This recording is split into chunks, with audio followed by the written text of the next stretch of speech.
नमस्कार आणि आपण पाहता सरकार लाईव्ह न्यूज, स्वातंत्र्य पत्रिकेची बुलंद आवाज सरकार लाईव्ह न्यूज। सकल आदिवासी बांधवाचा आरक्षण बचाव महामोर्चा हा यवतमाळच्या रस्त्यावर उतरलेला आहे आणि आपल्या मागण्याचे निवेदन देण्यासाठी जिल्हा अधिकारी यवतमाळ येथे आलेले आहे। सविस्तर बातमी पाहण्यासाठी आमची रिपोर्ट पहा।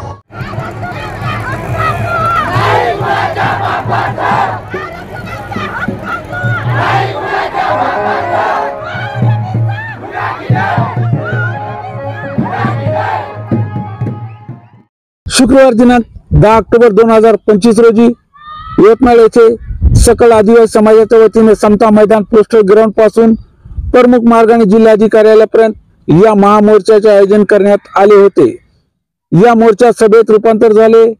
अनेक उपस्थित मान्यवरांनी आदिवासी समाज बांधवांना मार्गदर्शन केले व सभेनंतर विविध मागण्याचे निवेदन शासनाला यवतमाळ येथील जिल्हाधिकारी यांच्या मार्फत देण्यात आले।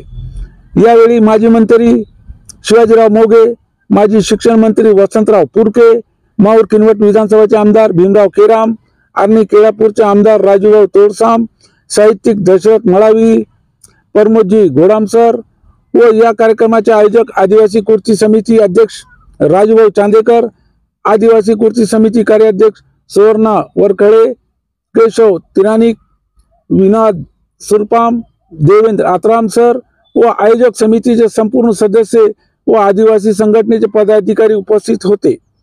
या मोर्चाला लाखोच्या संख्येने यवतमाळ जिल्ह्यातून पुरुष, महिला, युवक, युवती आपल्या पारंपरिक वाद्यासह वेशभूषेत उपस्थित होते। या राज्याचे माननीय मंत्री, या जिल्ह्याचे पालकमंत्री सन्माननीय संजूभाऊ राठोड यांनी एक बैठक घेतली मुंबईला बैठक घेण्याच्या पूर्वी बंजारांनी आरक्षण मागितलं नव्हतं, लक्षात ठेवा। बंजारांनी आरक्षण मागितलं नव्हतं। आरक्षण कधी मागितलं?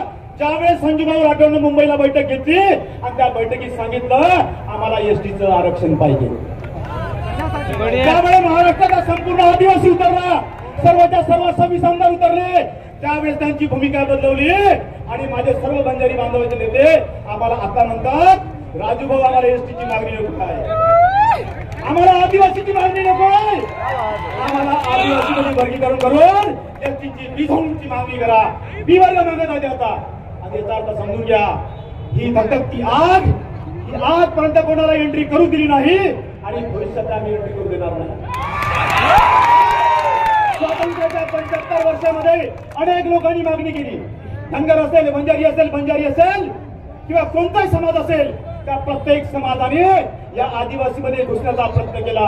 इथला कोणताही सरकार असेल त्या सरकारने अनेक वेळा अहवाल पाठवला, पण तो अहवाल केंद्र सरकारने फेटाळून लावला आणि राज्य शासनाने उपजे सर्व प्रतिष्ठित भगिनी बंधूंनो, खरं म्हणजे आता हे पहिली गोष्ट मी सांगतो की 50 वर्षाच्या इतिहासामध्ये 19 जाती अशा होत्या की त्या म्हणत होत्या की आम्हाला आदिवासी करा। शेड्यूल कास्ट मध्ये कोण जात नाही, आदिवासी करा म्हणाले केव्हा 1978 पासून। परंतु या राज्यामध्ये 47 जाती होत्या, 45 जाती राहिल्या, एकही जात होऊ शकली नाही। त्याचं कारण आहे 2 जाती तर आपण होते ते काढून टाकल्या, त्या 2 आदिवासी होत्या पण त्या आपल्या राज्यात नव्हत्या। 2003 ला त्या 2 जाती काढून टाकल्या आणि 45 जाती झाल्या। म्हणून आपण धास्ती घेऊ नका की आपल्या आदिवासी आज आहे 50 वर्षात त्यावेळेस काही जागृती नव्हती, आता तर एवढा करंट आलेला आहे, एवढी चेतना आदिवासी निर्माण झाली आहे। ते तुमचं आरक्षणामध्ये कोणी गडबड करू शकत नाही। ही आता धास्ती देशाच्या लेवलला आणि महाराष्ट्राच्या लेवलला स्थापन झाली आहे, म्हणून तुम्ही धास्ती घेऊ नका।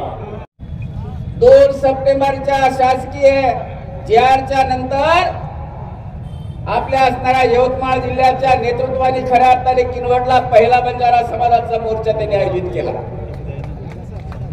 त्यांना माहित आहे किनवटला पहिला मोर्चाच्यासाठी केला।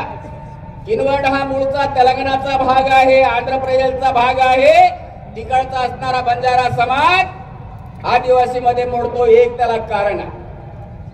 आणि त्यांनी सांगितलंय 2 सप्टेंबरच्या जरंगा पाटलांना दिलेल्या शासनाच्या JRचा संदर्भ देत असताना त्या हैदराबाद गॅजेट मध्ये आमच्या सुद्धा नोंदी आहेत आणि आम्हाला आदिवासी म्हणून त्या ठिकाणी समाविष्ट करा.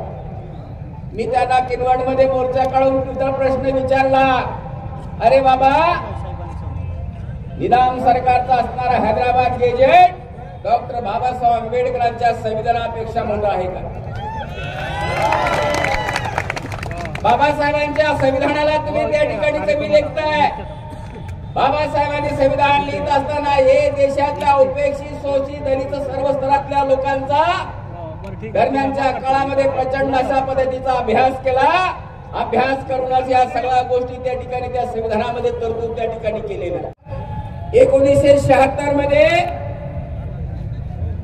1975 मध्ये जेव्हा आणीबाणी लागू झाली होती त्या काळामध्ये 1976 मध्ये अमेंडमेंट झाला आणि 1977 मध्ये आंध्र प्रदेशाने आताच्या तेलंगणाचे सरकार आहे तेव्हाच्या आंध्र सरकारने एक GR काढला. जसं 2 सप्टेंबरला आमच्या जरांगे पाटलासाठी GR काढला तसा GR तिथल्या बंजारा बांधवांसाठी काढलेला नाही. बांधवांनो हे लक्षात घेतलं पाहिजे. तिकडचा असणारा लंबाळा आणि सुकळी या 2 जमाती आहेत. त्या जमातीच्या संदर्भामध्ये त्या GRच्या माध्यमातून फक्त त्यांना शैक्षणिक सवलती त्या ठिकाणी दिल्या. आमच्या लोकांचा नाकर्तेपणा, आमच्या लोकांचा दुर्लक्षपणामुळं या सगळ्या लोकांनी एकूण एक सगळ्या सवलती त्या ठिकाणी. आंध्र आणि तेलंगणाला संपूर्ण आदिवासी माणूस उद्ध्वस्त झालेला आहे. अनेक सवलतीकडून प्रचंड संपत्ती, प्रचंड शासकीय सेवेमध्ये मोठमोठ्या पदावर ही माणसं त्या ठिकाणी घेतलेली आहे. आणि म्हणून तुमच्या आमच्या अज्ञानपणाचा तुम्ही आम्ही बेसावर असल्याचा फायदा घेऊन परत एकदा या महाराष्ट्रामध्ये त्या गॅजेटचा संदर्भ देऊन आपल्याला आदिवासी होत आहेत का अशा पद्धतीचा प्रयत्न याने सुरू केला. सुरुवातीला किनवटचा आणि नांदेडचा मोर्चाच्या नंतर त्यांची जी संख्या लोळावलेली आहे आणि त्यांनी भूमिका बदललेली आहे. मुख्यमंत्र्यांनी सांगितल्यानंतर भूमिका बदललेली आहे. हे आरक्षण आम्हाला देता येत नाही. हे आरक्षण केंद्राच्या स्तरावर केंद्राने निर्णय घेतल्याच्या नंतर ते चौकडी पूर्ण केल्यानंतर देता येते. तो आमचा अधिकार नाही. मग ते सांगायला लागले आणि ब करा. कशासाठी आणि ब करा? केंद्रात आंध्र प्रदेशामध्ये अशाच पद्धतीनं शैक्षणिक सवलती दिल्यानंतर सगळ्या सवलती या लोकांनी केल्या. सगळ्या सवलती लाटल्या.